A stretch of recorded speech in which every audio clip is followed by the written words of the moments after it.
नमस्कार, करेन्ट न्यूजमा स्वागत छ। म पृथ्वीराज काफ्ले।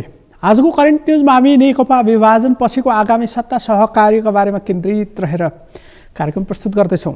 3 वर्ष अघि पार्टी एकीकरण गरेर सरकार समेत दशकौं चलाउने सपना देखाउने मध्येको एउटा दल नेकपा एमाले अहिले सत्ता जोगाउन अन्य दलसँग हात फैलाउनु पर्ने अवस्थामा पुगेको छ। तत्कालीन माओवादी केन्द्र र नेकपा एमाले एकीकरण गरेर नेकपा बनाएको भए पनि सर्वोच्चको आदेशपछि पार्टी एकीकरण नै अवैध रहेको फैसलाले अहिले नेकपा एमाले र माओवादी केन्द्र नै अस्तित्वमा आएका छन्। अहिलेसम्म नेकपा माओवादी केन्द्रले सरकारलाई दिएको समर्थन फिर्ता नलिएको भए पनि कुन बेला फिर्ता लिइदिन्छ भन्ने टुङ्गो छैन। सरकारमा रहेको दल माओवादी केन्द्रले सरकारलाई दिएको समर्थन फिर्ता लिइदियो भने अहिलेको सरकार नै समस्यामा पर्नेछ। तर सत्ता जोगाउन नेकपा एमाले वार्ता समिति नै गठन गरेको छ। नेकपा एमालेको संसदीय दलका उपनेता सुभाष नेमवाङ र महासचिव समेत सहभागी टोलीले जनता समाजवादी पार्टीसँग आगामी सत्ता सहकार्यका लागि छलफल समेत सुरु गरेको छ। त्यसै अनुसार सरकारको नेतृत्व गरिरहेको नेकपा एमाले जनता समाजवादी पार्टीसँग आगामी सत्ता सहकार्यका बारेमा छलफल गरिसकेको छ। नेता रेशम चौधरीलाई रिहाई गर्नुपर्ने शर्त राखेको जनता समाजवादी पार्टीसँग छलफल सुरु गरेको एमाले रिहा गर्न समेत सकारात्मक रहेको बताइसकेको छ। तर समाजवादी पार्टीभित्र भने अहिलेको सरकारलाई समर्थन गर्ने विषयमा एकमत छैन। यस्तोमा के गर्छ नेकपा एमाले भन्ने विषय महत्त्वपूर्ण बनेको छ। करेन्ट न्यूजको पहिलो खण्डमा नेकपा एमाले संसदीय दलका उपनेता सुभाष नेमवाङको यो भनाइ गरौँ।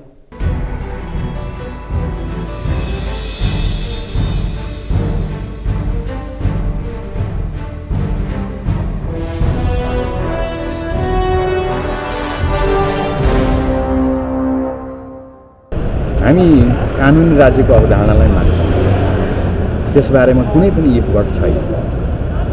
त्यसैले सम्मानित सर्वोच्च अदालतले गरेको जुन व्याख्या छ त्यो व्याख्यालाई सिरोपर गर्दै हामी संविधान बमोजिम सर्वोच्च अदालतको आदेश त्यसलाई कार्यान्वयन गर्दै अगाडि बढ्छौँ। अहिले स्थिति के छ भन्दाखेरि प्रधानमन्त्री केपी ओली जुन आधारमा उभिएर उहाँको लगभग झन्डै 2/3 बहुमतको सरकार थियो, त्यो जुन आधारमा उभिएको थियो त्यो पार्टी सर्वोच्च अदालतको पछिल्लो फैसलाले 2 पार्टीमा विभाजित भएको छ। त्यो यथार्थ हो। तर अर्को यथार्थ के हो त भन्दा संसदमा रहेका राजनैतिक दलहरू आफ्नो स्थिति प्रष्ट गरिसकेका छैनन्। उनीहरू छलफलमा छन्। कसैले पनि सरकारलाई दिएको समर्थनको बारेमा बोलिसकेका छैनन्। स्वयं प्रचण्ड कमरेडको नेतृत्वको माओवादी केन्द्रले पनि यसबारेमा बोलेको छैन। त्यसैले अहिले नै भन्नु हतारो हुन्छ। सत्ता साझेदारीका लागि जसपासँग कार्यदल बनेको, जसपासँग सत्ता साझेदारीको लागि कार्यदल बनेको हो। तर जसपासँग हामी निरन्तर कुराकानीमा छौँ र अहिले विशेषतः उहाँहरू रेशम चौधरी लगायत मधेस आन्दोलनको सन्दर्भमा भएका जुन मुद्दा मामिलाहरू छन् त्यसको बारेमा उहाँहरू गम्भीर हुनुहुन्छ। त्यसलाई फिर्ता गर्नु पर्यो, रिहाई गर्नु पर्यो भनेर उहाँहरूले माग गरिराख्नु भएको छ। त्यसबारेमा सरकार सकारात्मक छ, सरकार गम्भीर छ भनेर हामीले भनेका छौँ। जसपाको माग पुरा गर्न सरकार तयार भएको हो। सदा सर्वदा त्यसबारेमा सरकार सकारात्मक नै हो। अहिले पनि त्यसबारेमा सरकार सकारात्मक।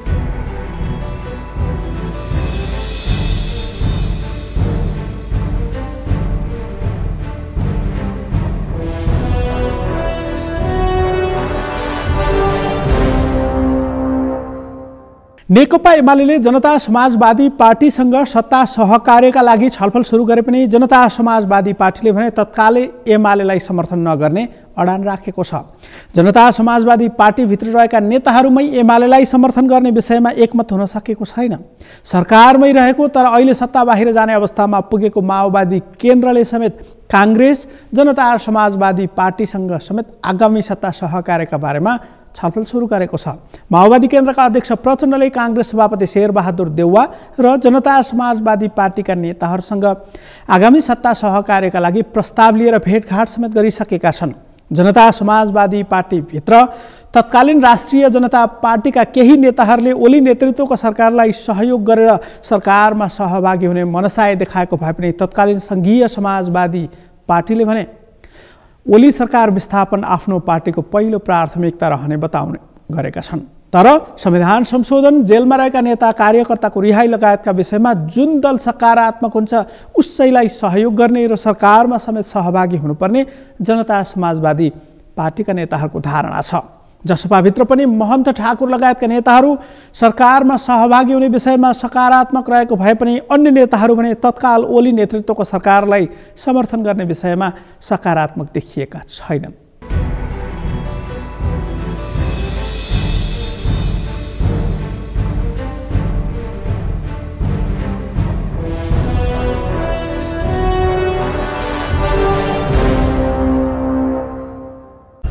जसपा असंवैधानिक कदम उठाउने र असंवैधानिक कार्य गर्ने, प्रतिगमनकारी शक्तिलाई बहिर्गमन गराउने जसपाको रणनीति हुनेछ।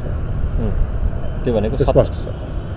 सरकारमा जाने नजाने कुरा त बेग्लै कुरा हो, तर हामीले चाहिँ के छ भन्दाखेरि प्रतिगमनकारी शक्ति, लोकतन्त्र विरोधी शक्तिलाई, संघीयता विरोधी शक्तिलाई सत्ताबाट हटाउने भने केपीओलीलाई हटाउनु नै चाहिँ के हो भन्दाखेरि हाम्रो पार्टीको मूल ध्येय हो। कार्यदल भन्दा पनि त्यो कार्यदल भन्दा पनि दुईजना मान्छेले कुरा गर्ने त्यो एउटा पोइन्ट बुदाको लागि हो। त्यो के हो भने रेशम चौधरीको रिहाई र मुद्दा खारेजीका लागि केही साथी कुरा गर्न जानुभएको हो, त्यति मात्रै हो। त्यहाँलाई त्योभन्दा बढी अरू केही पनि होइन त्यो। अनि हामीहरू चाहिँ के हो भन्दाखेरि लोकतन्त्रका रक्षाका लागि, सङ्घीय गणतन्त्रका रक्षाका लागि संघीयता पक्षधर शक्तिहरूसँग सहकारी गर्न सक्छौँ, जसले हाम्रा मुद्दाहरू, मधेसका मुद्दाहरूलाई चाहिँ समर्थन गर्दछ, संविधान संशोधनलाई अगाडि बढाउँछ। ती शक्तिहरूसँग सहकारी गर्ने हो।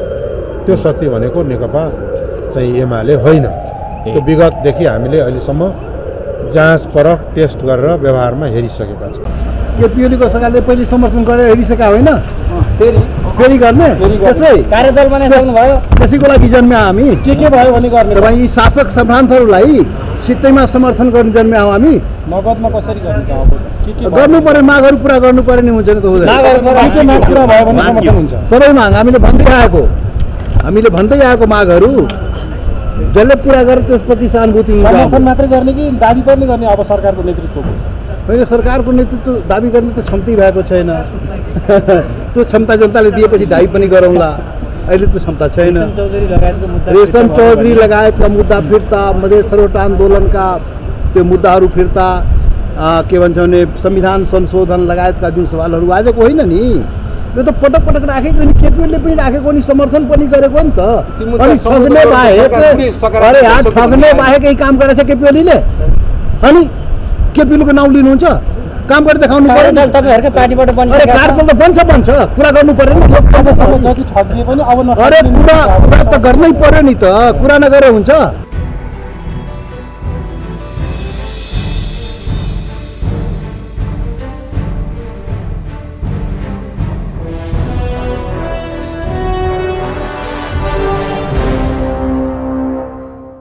सर्वोच्च अदालतले 3 वर्ष अघि एकीकरण गरेका नेकपा माओवादी केन्द्र र नेकपा एमालेको एकीकरणलाई मान्यता नदिएपछि दुई चिरा बनेको नेकपाका दुई समूहले सरकार गठनका विषयमा छलफल सुरु गरिसकेका छन्। नेकपा एमालेको मात्रै बहुमत नपुग्ने अवस्था रहेका बेला माओवादी केन्द्रले ओली सरकारलाई विस्थापन गर्ने तयारी अनुसार अन्य राजनीतिक दलहरूसँग समेत छलफल सुरु गरिसकेको छ। कांग्रेसलाई समेत माओवादी केन्द्रले आगामी सत्ता सहकार्यका लागि प्रस्ताव गरेको जनाइएको छ। तर कांग्रेसले अहिलेसम्म औपचारिक रूपमा कुनै पनि निर्णय भने गरिसकेको छैन। कांग्रेसका नेताहरू अहिले सरकारमा जाने मनसायमा रहेको देखिएको पनि छैन। यद्यपि कांग्रेस आफैले नेतृत्व पाउने अवस्थामा भने कांग्रेस समेत सरकारमा सहभागी हुने आकलन गरिएको छ। माओवादी केन्द्रले ओली नेतृत्वको सरकारको विकल्प खोज्ने तयारी सुरु गरेको भए पनि अहिलेसम्म सरकारलाई दिएको समर्थन फिर्ता लिने निर्णय भने गरिसकेको छैन। सरकारलाई दिएको समर्थन फिर्ता लिने औपचारिक निर्णय नगरेको भए पनि अब नेकपा एमाले र माओवादी केन्द्र मिलेर सरकार सञ्चालन गर्ने अवस्था भने तत्कालका लागि देखिएको छैन। यस्तोमा आगामी सरकार कस्तो हुन्छ भनेर भन्न सकिने परिपक्व अवस्था बनिसकेको छैन। करेन्ट न्युजमा केही बेर विश्रामपछि अन्य विषयसहित उपस्थित हुनेछु, हेर्दै गर्नुहोला।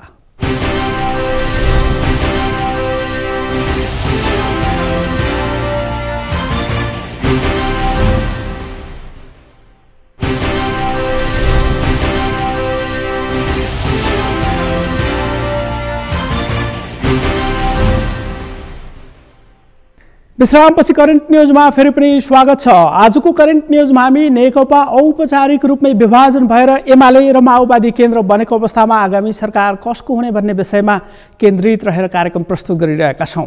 3 वर्ष अघि पार्टी एकीकरण गरेर सरकार गठन गर्ने बेलामा अहिलेका प्रधानमन्त्री केपी शर्मा ओलीले अबको 50 वर्षसम्म काङ्ग्रेस प्रतिपक्षमै रहनुपर्ने उद्घोष गरेका थिए। तर एकीकरणको 3 वर्षमै अहिले सरकार निर्माणको भूमिकामा काङ्ग्रेस समेत मुख्य दलका रूपमा देखिसकेको छ।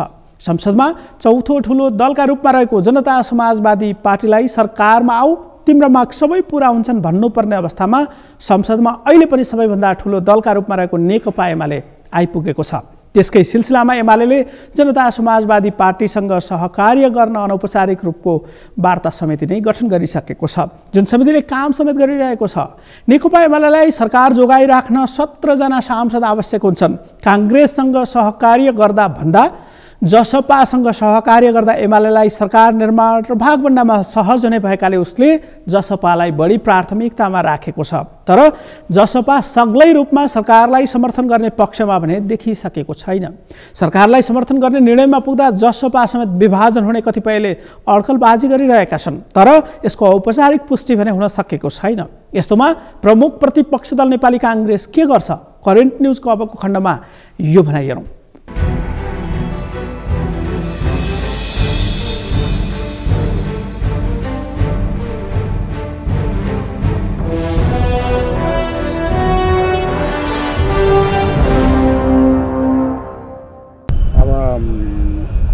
हतारमा जानुभन्दा विश्लेषण नै गर्नुपर्छ।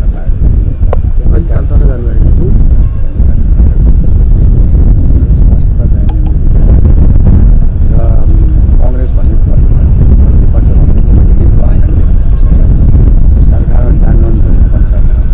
तर सरकारमा जाने या नजाने विषयमा हामी हिजो 64मा सरकार नगएर पनि 70मा चुनाव जितेको, 74मा सरकारमा गएर पनि फेरि चुनाव हारेको र परिस्थितिको आकलन गरेर अब आउने स्थानीय निर्वाचन र आम निर्वाचन बहुमत ल्याउने किसिमबाट अहिलेको यो जुन जनता थियो यसको निकास गर्न राजनीतिक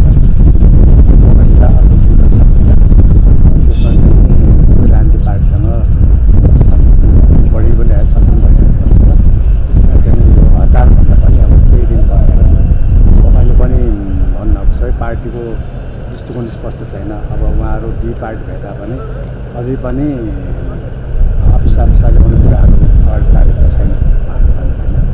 सबै सत्ता पछिको कसरी अगाडि बढ्छ।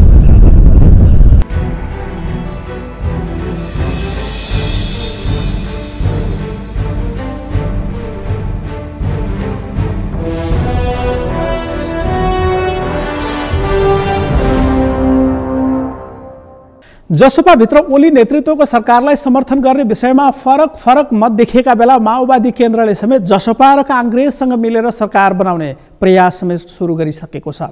प्रतिनिधि सभाको आगामी बैठक अर्को महिना लागेपछि मात्रै बस्ने गरी स्थगित गरिएको छ। यो बीचमा सरकार गठनका लागि सबै दलले छलफललाई तीव्रता दिने समेत देखिएको छ।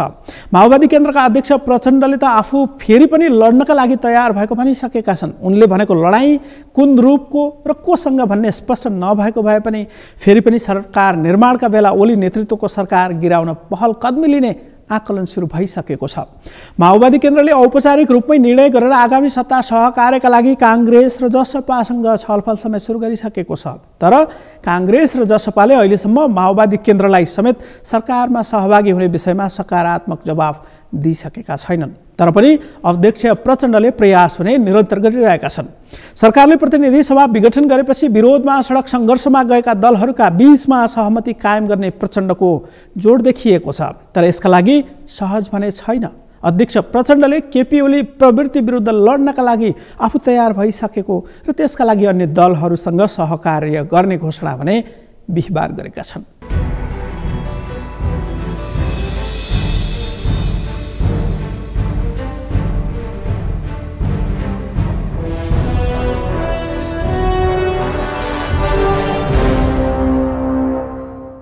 हामीले संसद विघटनका विरुद्धको यो संविधान खारेज गर्ने संघीय लोकतान्त्रिक गणतन्त्र नै खारेज गर्ने षड्यन्त्रका विरुद्ध देशव्यापी अभियान चलायौं र त्यो ब्याटल त हामीले जित्यौँ, तर हामीले वार चाहिँ जितेका छैनौँ। अझै पनि ठुल्ठुला षड्यन्त्र भइराखेका छन्। हामीले तपस्या र बलिदान गरेर ल्याएको राजनीतिक परिवर्तनमाथि हमला भइ नै राखेको छ। त्यसकारण हामी सबै सजग भएर फेरि एकचोटि आफ्नै खुट्टामा उभिने, हामीले अलि योसँग मिले होला कि त्योसँग मिले होला कि यो गरे होला कि त्यो गरे होला कि भनेर धेरै गरियो, तर आफ्नै साथीहरू छुट्दा, आफ्नै धरातल चाहिँ कमजोर हुँदा चाहिँ हामी अलि कमजोर भएको जस्तो देखिएको पक्कै पनि हो। अहिले फेरि हामी आफ्नो धरतीसँग जोडिने, आफ्नै खुट्टामा उभिने, आफ्नै पुराना साथीहरूलाई एकता सबै क्रान्तिकारीहरूमाथि नै भर पर्ने, क्रान्तिकारी विचार र क्रान्तिकारी साथीहरूमाथि नै भर परेर मात्रै यो लडाईँ जित्छौँ भन्ने विश्वासले नै मैले नयाँ जनयुद्ध सुरु गरेको पनि हो। आज तपाईँ देशभरिबाट आउनुभएका छोटै सूचनामा फेरि पनि एउटा आस्था, एउटा निष्ठा, एउटा भरोसा सहित तपाईँहरू यहाँ आउनुभयो र आफ्ना कुरा जसरी राख्नुभयो, यो ठुलो चिज भएको मैले ठानेको छु। र हामी जस्तो बैठक अब गर्दैछौँ, भेला गर्दैछौँ र देशव्यापी फेरि जनतासँग जोडिने, फेरि देशव्यापी अभियान चलाउनेतिर मैले सोचिराखेको छु। म काठमाडौँभन्दा अभियानमा बढी बस्ने विचार छ। फेरि 2-4 वर्ष जनताको बीचमा गएर, किनभने प्रतिक्रियावादी देशभित्र र बाहिरकाले निकै ठुलो षड्यन्त्र हाम्रो राष्ट्रका विरुद्ध, हाम्रो आन्दोलनका विरुद्ध, हाम्रा उपलब्धि परिवर्तन र उपलब्धिमाथि धावा बोल्ने कोसिस गरेका छन्। त्यसलाई परास्त गर्नु छ। मलाई विश्वास छ हामीले परास्त गरिन्छ। हामीले आफ्नै धरतीमा टेकेर मात्रै परास्त गर्न सकिन्छ। हामी आफ्नै शक्तिमा भर परेर मात्रै परास्त गर्न सकिन्छ। हामी देशका सबै सहर बजारका टोल गल्ली गल्ली र गाउँघर पाखा पखेरा सबैतिर मजदुर किसान, जसरी हिजो हामीले दलित, महिला, मुस्लिम, आदिवासी जनजाति, मधेसी सबै वर्ग तह तबकाका जनतालाई अधिकार सम्पन्न गराउने लडाईँ लड्यौँ र हामीले जित्यौँ। हामी फेरि एकचोटि अभियान चलायौँ भने अहिले युद्ध गर्नुपर्ने स्थिति छैन। अहिले शान्तिपूर्ण ढङ्गले नै हामी आफ्नो खुट्टामा उभिएर जनतासँग जोडिने अभियान चलायौँ भने प्रतिक्रियावादीहरू परास्त हुन्छन्, हामी जित्छौँ र हामीले जित्नै पर्छ।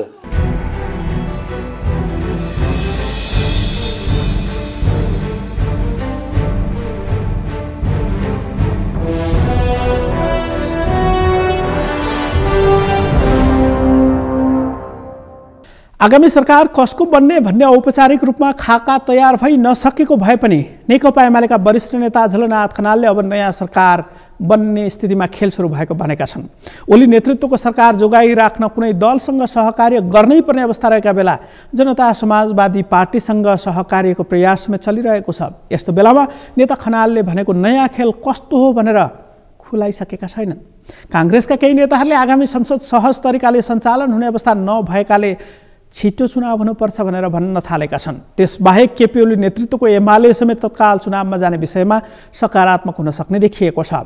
नयाँ जनादेशका लागि भन्दै प्रतिनिधि सभा विघटन गरेर चुनावको मिति समेत तोकेका प्रधानमन्त्री ओली समेत छिटो चुनाव गर्ने काङ्ग्रेसका केही नेताहरूको धारणाप्रति नरम हुन सक्ने आकलन गरिएको छ।